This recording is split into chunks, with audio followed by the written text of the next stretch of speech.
Hello and welcome back to the channel. तो हम अभी फंक्शंस के लेक्चर्स डिस्कस कर रहे हैं और हम लेक्चर नंबर 6 के अंदर पहुंच गए हैं। और आज के इस लेक्चर में हम वन वन और मैनी वन फंक्शंस के बारे में डिस्कस करने वाले हैं। तो वन वन फंक्शंस का एक और नाम होता है जिसको हम बोलते हैं इंजेक्टिव फंक्शंस। तो इंजेक्टिव फंक्शंस या वन वन फंक्शंस और मैनी वन फंक्शंस कैसे आइडेंटिफाई करना है, कौन कौन से मेथड्स होते हैं, हम तीन मेथड्स की आज बात करेंगे। तो मेथड वन आपका एनसीईआरटी का मेथड है, जो बोर्ड जैसा क्वेश्चन अगर आप बोर्ड का एग्जाम दे रहे हैं तो वहां आप इसको यूज कर सकते हैं। तो वहां पर ये काम आएगा। हम ऑल दो कॉम्पिटिटिव एग्जाम्स में या जेई में इसको यूज नहीं कर सकते। और एनसीईआरटी बोर्ड के अलावा एक ग्राफिकल अप्रोच होती है, जो ग्राफ्स अगर हमें पता है तो हम बड़े आसानी से यूज कर सकते हैं।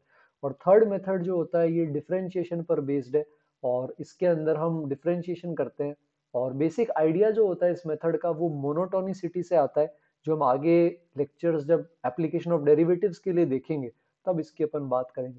तो स्टेप बाय स्टेप इनको समझते हैं। हम इन तीनों मेथड्स के अंदर ये देखने वाले हैं कि फंक्शन वन वन है ये कैसे आइडेंटिफाई करते हैं। तो अगर फंक्शन वन वन है तो ठीक है, अगर फंक्शन वन वन नहीं है तो ऑटोमेटिकली वो क्या बन जाएगा, मेनी वन। तो अगर अपन बेसिक मीनिंग की बात करें ना, तो वन वन फंक्शन और मेनी वन फंक्शन का अपन पहले मीनिंग समझने की कोशिश करते हैं। तो अगर मान लो हम कोई फंक्शन डिफाइन कर रहे हैं ए से बी, ठीक है, तो ए डोमेन हो जाएगा और बी जो है वो को डोमेन हो जाएगा। तो जैसे मान लो यहाँ कोई नंबर्स है 1 2 3 और इधर है ए बी सी ऐसा। तो जैसे अगर मान लो इस तरह से कोई भी आपने फंक्शन बनाया, तो हर इनपुट पे एक वैल्यू आती है तो फंक्शन की डेफिनेशन है। पर आप ये देख सकते हो कि अलग अलग इनपुट के लिए अलग अलग आउटपुट आ रहा है। तो वन वन का मतलब है कि for one input there will be a one different output. अगर एफ ऑफ वन ए है तो कोई और एलिमेंट डोमेन का ये हिम्मत नहीं करेगा कि मैं भी ए के बराबर हो जाता हूँ, वन फेंक देगा उसको वहीं से। पर मान लो इसकी जगह अगर अपन यही मैपिंग कुछ इस तरह से करें कि ये 1 2 3 है, ये एबीसी है, और वन ए के पास है, टू भी ए के पास जा रहा है और बी थ्री बी के पास जा रहा है। तो अब ये मैनी वन हो गया। तो मैनी वन का ये मतलब हो जाता है कि मैनी आउटपुट्स है ना, for many inputs there is same output. तो इसका मतलब है for many inputs there can be one output. मतलब वन पर भी वैल्यू ए आ रही है, टू पर भी ए आ रही है। तो अगर आपको किसी भी फंक्शन एफ एक्स को मान लो मैनी वन प्रूव करना है, तो सबसे आसान तरीका है कि मैनी वन अगर आपको लग रहा है कि कोई मैनी वन है, तो आप ऐसे दो इनपुट्स बता दो जिनके लिए सेम आउटपुट आता है, तो वो अपने आप क्या बन जाएगा, मैनी वन। जैसे फॉर एग्जाम्पल अगर अपन इसको मेथड वन से स्टार्ट करें, तो मेथड वन हमारा बोर्ड वाला मेथड है। तो जैसे एफ एक्स बराबर 2x+1 हमें चेक करना है। तो मेथड वन के अंदर क्या होता है, प्रूफ ऐसे करते हैं बोर्ड में कि if F x one is equal to fx2, this implies x1 should be equal to x2। मतलब अगर आपको लग रहा है कि fx1 fx2 दो आउटपुट जो है वो सेम है, तो ये तभी पॉसिबल है जब दोनों का इनपुट भी सेम हो। अगर आपको अगर आपको कोई ऐसे दो इनपुट्स मिल गए जहां x1 और x2 बराबर नहीं है, फिर भी fx1 और fx2 पे सेम आउटपुट आ रहा है, तो आप डेफिनेटली बोल सकते हो कि ये वन वन नहीं होगा, ये क्या हो जाएगा, मेनी वन हो जाएगा। तो मैनी वन के लिए आपको सिर्फ एक काउंटर एग्जांपल देना है जिसके अंदर दो अलग अलग इनपुट पे सेम आउटपुट आ जाए। पर वन वन के लिए आपको यूनिवर्सली प्रूव करना पड़ेगा कि ये वन वन है। जैसे फॉर एग्जांपल ये है, तो आप पहले इस यहां से स्टार्ट करो एफ एक्स वन बराबर एफ एक्स टू से। तो ये अपने पास क्या आ जाएगा, 2x1+1 बराबर 2x2+1। अब वन वन कैंसिल हो जाएगा, उसके बाद टू और टू दोनों साइड से डिवाइड हो जाएगा। तो हमेशा एफ एक्स वन बराबर एफ एक्स टू जब भी होगा तो x1 बराबर x2 ही आएगा। तो इसका मतलब ये कैसा क्वेश्चन हो गया, वन वन। बट मान लो इसकी जगह आ गया एफ एक्स बराबर एक्स स्क्वायर। तो अब यहां पर अगर आप इसके केस के अंदर वन वन प्रूव करने जाओगे तो आप क्या लिखोगे, x one square is equal to x two square. फिर आप एक तरफ लेकर आओगे तो x one minus x two भी एक फैक्टर है और x one plus x two भी एक फैक्टर है। तो कोई जरूरी नहीं है बेटा कि हमेशा एक्स वन बराबर एक्स टू भी हो। ये तब भी पॉसिबल है जब x one equal to minus x two भी हो जाए। तो इसके अलावा भी और ऑप्शंस पॉसिबल हैं, तो ये वन वन नहीं होगा, ये मेनी वन होगा। डायरेक्टली मेनी वन भी शो कर सकते थे कि सर देखो F2 की वैल्यू भी 4 आ रही है, F-2 भी 4 आ रहा है, दो अलग अलग इनपुट पे सेम आउटपुट है, तो ये मेनी वन हो जाएगा। तो ये पहला तरीका है जो हम बोर्ड में सिंपल क्वेश्चंस के लिए यूज करेंगे। हम मेनली जो देखेंगे वो मेथड 2 और 3 पे फोकस करेंगे। तो सेकंड मेथड जो हमारे पास है ये ग्राफिकल अप्रोच है। ग्राफिकल अप्रोच के अंदर क्या करते हैं, ध्यान से समझना। तो मैं आपके लिए दो ग्राफ्स बना रहा हूँ, जैसे मान लो एक ये ग्राफ है और एक और ग्राफ है मान लो इस तरह से। तो अब आप यहां देखो, यहां अलग अलग इनपुट्स एक्स एक्सिस पर होते हैं और आउटपुट्स वाई एक्सिस पर होते हैं। तो अलग अलग इनपुट्स के लिए अलग अलग आउटपुट आ रहे हैं। आपको कोई भी ऐसे दो सेट ऑफ इनपुट नहीं मिलेंगे जहां पर आपको सेम आउटपुट मिल रहा है। पर अगर आप इस दूसरे सिनेरियो में आओगे, जैसे ये x1 लोगे और ये x2, इन दोनों पर अगर आप देखोगे, है ना, तो ये तो ऊपर जा रहा है, जैसे इसकी जगह कुछ ये ले लेते हैं, x2 और x3 ले लेते हैं। इन दोनों पे सेम आउटपुट आ रहा है, इन दोनों पे सेम आउटपुट आ रहा है, इन दोनों पे भी क्या आ रहा है, दो अलग अलग इनपुट पे सेम आउटपुट। तो ग्राफिकली ये बोल सकते हैं कि अगर आप कोई एक ऐसी हॉरिजॉन्टल लाइन बना पाओ जो ग्राफ को मिनिमम 2 पॉइंट्स पे कट कर दे, तो ये कैसा ग्राफ हो जाएगा, मैनी वन फंक्शन का ग्राफ हो जाएगा, जो हमने सेकंड सिचुएशन में देखा है। वरना ये हमेशा वन वन रहेगा। जैसे कुछ बेसिक एग्जांपल, मान लो e की पावर x है, तो इसमें आप कोई भी हॉरिजॉन्टल लाइन बनाओगे, ये एक ही बार कट कर रही है, तो e की पावर x का ये जो ग्राफ है ये वन वन है। इसी तरह मान लो आप ln x का ग्राफ बना रहे हो, तो यहां भी कोई भी हॉरिजॉन्टल लाइन बनाओगे, ये एक ही बार कट कर पा रही, तो ये भी वन वन है। पर मान लो आपने ये बना दिया y बराबर एक्स स्क्वायर, तो एक्स स्क्वायर के ग्राफ में आप इतनी सारी हॉरिजॉन्टल लाइन बना सकते हो जो दो पॉइंट पे कट कर जाए। तो ये क्या हो जाएगा हमारे पास, ये हो जाएगा मैनी वन। ये दोनों हमारे पास थे वन वन, ये मैनी वन। या मान लो इसकी जगह आपने साइन एक्स का ग्राफ बना दिया, तो ये जो साइन एक्स का ग्राफ है, इसको भी हम यहाँ पर क्या बोल सकते हैं, इतनी सारी लाइंस बना सकते हैं जो दो क्या कितने सारे पॉइंट्स पे कट कर रही है, तो ये भी हो जाएगा मैनी वन। तो ग्राफिकली शक्ल देखकर हम बता सकते हैं कि अगर कोई हॉरिजॉन्टल लाइन ऐसी बना पा रहे हो जो दो या दो से ज्यादा पॉइंट पे कट कर रही है, चाहे भली एक ही हॉरिजॉन्टल लाइन हो, तब भी वो कैसा ग्राफ हो जाएगा हमारा, मैनी वन। नहीं तो वो कैसा ग्राफ रहेगा, वन वन। है ना, ये ग्राफ स्पेशली तब काम आएगा जब हम ग्राफिकल अप्रोच से कंफर्टेबल हो और जहाँ पे डिफरेंशिएशन करना हर बार पॉसिबल नहीं हो। तो थर्ड जो हमारे पास है वो डिफरेंशिएशन की अप्रोच है। तो डिफरेंशिएशन में क्या होता है बेटा, मान लो एफ एक्स एक डिफरेंशिएबल फंक्शन है, तो अगर आप उसका डेरिवेटिव लेते हो एफ डैश एक्स और वो डेरिवेटिव पॉजिटिव आ जाता है, तो ग्राफ इंक्रीज होता है। ये हमने रेंज के अंदर देखा था, अगर आपने नहीं देखा है तो प्लेलिस्ट के अंदर लेक्चर 2 जो है वो रेंज का है, उसमें ग्राफिकल मेथड में जाकर देखें, लिंक डिस्क्रिप्शन में है। अगर एफ डैश एक्स मान लो नेगेटिव होता है तो ये डिक्रीज करेगा। तो अब होता क्या है, एफ डैश एक्स ये बोलता है कि अगर एफ डैश एक्स हमेशा greater than equal to zero है, तो वो लगातार इंक्रीज होगा। तो कोई चीज अगर इंक्रीज हो रही है तो ऑब्वियसली दो अलग अलग इनपुट पे सेम आउटपुट नहीं आ सकता। या मान लो एफ डैश एक्स हमेशा कैसा है, less than equal to zero, तो वो हमेशा डिक्रीज ही होगा। तो यहां पर भी एक अलग अलग इनपुट पे अलग अलग आउटपुट आएगा। बट मान लो ऐसा है कि कुछ इंटरवल के अंदर तो एफ डैश पॉजिटिव है और उसके आगे नेगेटिव है, मतलब पहले तो इंक्रीज कर रहा था फिर डिक्रीज करने लग गया, तो इसका मतलब ऐसा हो जाएगा कि ये मैनी वन हो जाएगा। तो इस चीज का अपन ध्यान रख सकते हैं कि एफ डैश एक्स हमेशा greater than equal to zero या हमेशा less than equal to zero है, तो उसको अपन मोनोटोनिक भी बोलते हैं। और वो या अगर हमेशा इंक्रीज कर रहा है तो भी वन वन हो जाएगा, अगर वो हमेशा मान लो डिक्रीज कर रहा है तब भी वो क्या हो जाएगा, वन वन हो जाएगा। बट मान लो इस तरह से घूम रहा है, कभी इंक्रीजिंग कभी डिक्रीजिंग, तो फिर ये क्या हो जाएगा, मैनी वन हो जाएगा। एक छोटी बात का इसमें ध्यान रखना, ये इक्वल टू जीरो सिर्फ डिस्क्रीट पॉइंट्स पर अलाउड है, आइसोलेटेड पॉइंट्स पर अलाउड है, ये हर जगह अलाउड नहीं है। एक इंटरवल में जीरो नहीं हो सकता। बात समझ रहे हो, f dash x equal to zero अगर आपने किसी इंटरवल में ले लिया, मान लो 1 से 2, तो अब ये कांस्टेंट हो जाएगा, ना तो ये इंक्रीज हो रहा है ना डिक्रीज हो रहा है, स्लोप जीरो आ रहा है। तो अब इस केस में ये मैनी वन होगा, इस केस में वन वन नहीं होगा। तो आप ये जो एफ डैश एक्स लेते हो कि हमेशा सर या तो greater than equal to zero हो या हमेशा f dash x less than equal to zero हो, तो ये इक्वल टू जीरो सिर्फ आइसोलेटेड पॉइंट्स पर होगा, तो ही अपन इसको बोल सकते हैं। आइसोलेटेड मतलब डिस्क्रीट, फैले हुए पॉइंट्स, अलग अलग पॉइंट्स, कंटिन्यूसली एक इंटरवल में ऐसा नहीं होना चाहिए कि पहले एफ डैश पॉजिटिव था फिर लगातार जीरो हो गया फिर वापस पॉजिटिव। तो इसकी वजह से ये इतने सारे हॉरिजॉन्टल पॉइंट्स पे सेम आउटपुट आएगा, तो ये मैनी वन हो जाएगा, ये वन वन नहीं रहेगा। आइसोलेटेड पॉइंट्स पे कैसे जीरो हो सकता है, जैसे मान लो आपका एफ एक्स फंक्शन है, एफ एक्स बराबर एक्स क्यूब, तो एफ डैश एक्स क्या आ जाएगा, 3x स्क्वायर। अब ये 3x स्क्वायर हमेशा greater than equal to zero है, जीरो सिर्फ x बराबर जीरो पर होगा, एक आइसोलेटेड पॉइंट पर होगा। तो इसका ग्राफ ऐसा होगा, हमेशा ये इंक्रीज ही करेगा, जीरो पे एक सेकंड के लिए इसका डिफरेंशिएशन जीरो होगा। बट वो सिर्फ एक आइसोलेटेड पॉइंट है, तो ये कंसिस्टेंटली इंक्रीज करेगा, तो ये जो ग्राफ होगा ये अभी भी कैसा होगा, 1-1 होगा। तो इस तरह से अपन मोनोटोनिसिटी जो डिफरेंशिएशन है, ग्राफिकल अप्रोच है और बोर्ड वाली अप्रोच से किसी के लिए भी अपन 1-1 फाइंड कर सकते हैं। अब अपन कुछ क्वेश्चंस की यहाँ प्रैक्टिस करेंगे, आप पॉज करके उनको खुद से ट्राई करोगे, तो 6-7 क्वेश्चंस के अराउंड अपन यहाँ पे ट्राई करेंगे। तो फर्स्ट क्वेश्चन पे आ जाते हैं। एफ एक्स दे रखा है 2x माइनस एक्स स्क्वायर, ठीक है। तो 1-1 मेनी वन बताना है, कैसे कर सकते हैं। तो ग्राफिकल अप्रोच के लिए तो क्या करते हैं, ये क्वाड्रेटिक इक्वेशन है बेटा।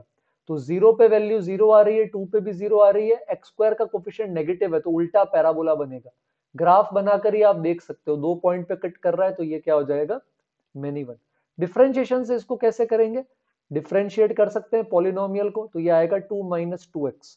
तो अगर आप 1 से बड़ी वैल्यू लोगे तो ये नेगेटिव आएगा, पहले आएगा पॉजिटिव। तो इसका मतलब क्योंकि पॉजिटिव नेगेटिव दोनों है डिफरेंशिएशन अलग अलग इंटरवल्स में, इसका मतलब ये 1-1 नहीं है, ये क्या हो गया, मेनी वन। तो दोनों ही अप्रोच अपन इस क्वेश्चन के अंदर यहाँ पर यूज कर सकते हैं। क्या बात समझ पा रहे हो आप। जैसे सेकंड क्वेश्चन ये ले लेते हैं, अपन आगे बढ़ते हैं। ये ट्राई करो, जैसे mod of x square minus 2x ये दे दिया अपन को। तो इसको अपन स्पेशली ग्राफ से करेंगे, क्योंकि मॉड का डिफरेंशिएशन डायरेक्ट करते नहीं है। तो इसका ग्राफ कैसे बनाते हैं बेटा, पहले एक्स स्क्वायर माइनस 2x का ग्राफ बना लो जो अंदर है। तो जीरो पे वैल्यू जीरो है, टू पे वैल्यू जीरो है, ये कुछ ऐसा बन जाएगा। अब जब पूरे फंक्शन का अपन बाहर मॉड्यूलस ले लेते हैं, तो जो क्वांटिटी नेगेटिव होती है ना, जैसे ये वाला पार्ट जो है, ये पार्ट नीचे है, तो इसकी मिरर इमेज ऊपर आ जाएगी। तो जो क्वांटिटी पॉजिटिव है वो तो पॉजिटिव ही रहेगी, जो नेगेटिव है उसकी इमेज ऊपर आ जाएगी। तो ये अपना फाइनल ग्राफ हो गया इसका। ये भी आप देख सकते हो, अपन इतनी सारी लाइंस बना सकते हैं जो मल्टीपल पॉइंट्स पर कट कर रही है, तो ये भी कैसा हो जाएगा, मेनी वन हो जाएगा। क्या बात समझ रहे हो आप मेरी, है ना। नेक्स्ट पर आते हैं, जैसे क्वेश्चन नंबर 3, इसके कुछ पार्ट्स देख लेते हैं। जैसे ये ट्राई करो, एफ एक्स बराबर 2x प्लस साइन एक्स। तो पॉलिनोमियल है एक और एक ट्रिग्नोमेट्री है, इनका डिफरेंशिएशन कर सकते हैं। तो एफ डैश एक्स आ जाएगा 2 प्लस कॉस एक्स। अब यहां पर आप ध्यान दोगे तो आपको पता है कॉस एक्स ट्रिग्नोमेट्री है और इसकी रेंज -1 से 1 होती है। तो अगर आप उसमें 2 ऐड कर दोगे तो ये ऑलवेज कैसा हो जाएगा, पॉजिटिव। और क्योंकि ये ऑलवेज पॉजिटिव है तो इसका मतलब क्या हो जाएगा, ये हमेशा 1-1 फंक्शन रहेगा। समझ रहे हो आप बात। मान लो इसकी जगह अगर मैंने ऐसे लिया होता, एफ एक्स बराबर x by two plus cos x, अब गड़बड़ हो जाती। जैसे अब आप डिफरेंशिएशन करोगे तो हाफ माइनस साइन एक्स आएगा। अब साइन एक्स की रेंज क्या हो जाएगी, या माइनस साइन एक्स लोगे तब भी बात सेम है, इसकी रेंज आएगी -1 से 1। आप इसमें हाफ ऐड भी कर दोगे ना बेटा, तो माइनस हाफ से 3/2 आ जाएगा, दोनों साइड हाफ ऐड कर दोगे। तो ये नेगेटिव भी हो सकता है, कुछ इंटरवल में पॉजिटिव भी हो सकता है। तो ये 1-1 नहीं है, ये कैसा फंक्शन हो जाएगा, मेनी वन हो जाएगा। बात समझ रहे हो आप मेरी, है ना। मान लो इसकी जगह ऐसा होता, एफ एक्स बराबर एक्स और यहाँ पे ले लेते हैं प्लस साइन एक्स, इस तरह से। तो आप डिफरेंशिएशन करोगे तो 1 प्लस कॉस एक्स आएगा। कॉस एक्स होता है -1 से 1, आप इसमें 1 ऐड कर दोगे तो ये 0 से 2 आ जाएगा, जो ऑलवेज पॉजिटिव है। तो ये 1-1 होगा। पर सर ये जीरो भी तो हो रहा है, जीरो होना अलाउड है अगर आइसोलेटेड पॉइंट्स पे होता है तो। जैसे x प्लस साइन एक्स की जो वैल्यू जीरो जाएगी, वो साइन एक्स कुछ सेलेक्टेड पॉइंट पे इसको जीरो लेके जाएगा। जैसे x बराबर जीरो पे साइन एक्स में x को जीरो रखोगे तो x भी जीरो साइन एक्स भी जीरो, तब ये पॉसिबल है। पूरे इंटरवल में जीरो नहीं हो रहा कांस्टेंट फंक्शन की तरह, तो ये 1-1 होगा। अच्छा, इसका ग्राफ भी बना सकते हैं। तो अगर आप ग्राफिकली देखेंगे ना, तो ये लाइन जो होती है ये y बराबर x होती है, और साइन एक्स आपको पता है कैसे वेव बनती है। तो x प्लस साइन एक्स का जो ग्राफ होगा ना, जीरो पे रखोगे तो वैल्यू जीरो है, ये साइन एक्स की तरह ही बनेगा, बस ये x के अबाउट ऐसे ऊपर नीचे सिमेट्रिक चलता रहेगा, माइनस इंफिनिटी से इंफिनिटी में। तो ये ग्राफ आप याद रखना, इसका यूज करने की जरूरत पड़ सकती है। तो यहां लग रहा है कि सर कर्व ऐसे बन रहे हैं, पर यहाँ हॉरिजॉन्टल लाइन कभी भी 2 पॉइंट्स पे इसको कट नहीं कर पाएगी। मान लो इसकी जगह आपने अगर x/2 प्लस कॉस एक्स या साइन एक्स का बनाया होता, तो ये भी x/2 के अलोंग ही बनता। पर ये जिस तरह से कर्विलीनियर कर्वेचर लेता ना, वहां पर पक्का 2 पॉइंट्स पे कहीं ना कहीं कट कर सकता था, क्योंकि डिफरेंशिएशन से हमें साफ साफ पता चल रहा है। तो ग्राफिकली लीनियर में ट्रिग्नोमेट्री ऐड करेंगे तो लीनियर के डायरेक्शन में ट्रिग्नोमेट्री का शेप लेते हुए वो आगे चला जाएगा। क्या बात समझ में आ रही है आपको, है ना। अगले वाले क्वेश्चन पर आते हैं, ये वाला ट्राई करेंगे आप।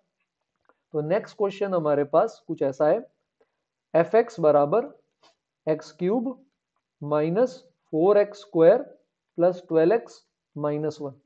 तो फिर से डेरिवेटिव ले लेते हैं एफ डैश एक्स, ये आ जाएगा 3x² माइनस 8x और प्लस में आ जाएगा 12। अब अगर ध्यान से देखोगे तो इस क्वाड्रेटिक इक्वेशन में x का जो एक्स स्क्वायर का कोफिशिएंट a वो 3 है, वो पॉजिटिव है, और डिस्क्रिमिनेंट निकालोगे ना अगर, तो डिस्क्रिमिनेंट आ जाएगा 64 माइनस 144 जो कि नेगेटिव है। तो a पॉजिटिव d नेगेटिव का मतलब होता है क्वाड्रेटिक ऑलवेज पॉजिटिव। तो f डैश ऑलवेज पॉजिटिव है, तो ये भी कैसा बन जाएगा हमारे पास, 1 1 फंक्शन बन जाएगा। क्या बात समझ में आ रही है? ठीक है, नेक्स्ट वाले एग्जाम्पल पे आते हैं, इसको ट्राई करने की कोशिश करते हैं, है ना। अब ये ट्राई करेंगे नेक्स्ट क्वेश्चन।